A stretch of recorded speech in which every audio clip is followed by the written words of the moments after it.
एबे देश में निर्वाचनी ताती जारी रही आउ भोटर को हातेइबा पई राजनैतिक दल माने विभिन्न प्रकार प्रयास जारी रखिछंती।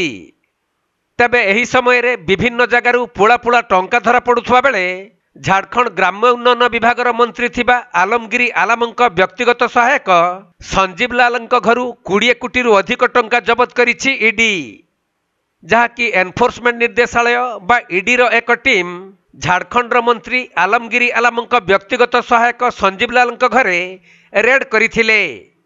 आउ सही समय रे चकित करदेबा भली टंका तांको घरू जबत होइथिला। एपरिकी 20 कोटी अधिक टंका जबत होइथिबा बेले 500 टंकिया नोट्र बंडल सबू थाक मरा होई रहिथिला, जो टंका सबू को गणिबा पई मेसिन नियोजित होइछि। एथिसहित झारखंड ग्राम्य उन्नयन विभाग में किछि योजना कार्यकारी करिबारे अनियमितता सहित जबत अर्थर किछि संपर्क अछि कि नाही एवं हेरफेर मामलार तदंत करुछि ईडी, जहाकु नै मंत्री आलमगिरी को तुरंत गिरफ करने सहित एते परिमाण रे टंका केउठू और कौन पई आसीछि ता उपरे तदंत करिबा पई बीजेपी दाबी करिछि।